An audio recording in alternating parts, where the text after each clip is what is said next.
नमस्कार. सोलापूर सवेरा न्यूजमध्ये आपल्या सर्वांचं स्वागत आहे. सोलापुरातून एक धक्कादायक बातमी समोर येत आहे. सोलापूर पुणे राष्ट्रीय महामार्गावरील सावळेश्वर टोल नाका येथे आज दुपारच्या सुमारास एका ड्रायव्हरला बेदम मारहाण झाल्याची घटना समोर आली आहे.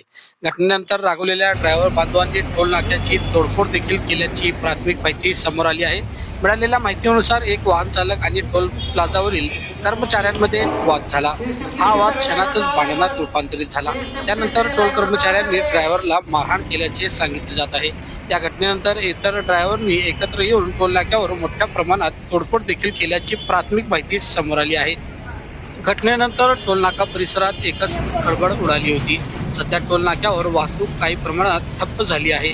स्थानिक पोलीस आणि महामार्ग पोलीस घटनास्थळी दाखल झाले असून परिस्थिती नियंत्रणात आणण्याचा प्रयत्न करत आहेत. याबाबत नेमकी घटना काय घडली, कोणत्या कारणाने हा वाद झाला आणि नेमकं त्या ठिकाणी काय घडलं, या घटनेची सविस्तर माहिती आम्ही थोड्याच वेळात आपल्याला देत राहू. तरी आपण पाहत राहा सोलापूर सवेरा न्यूज.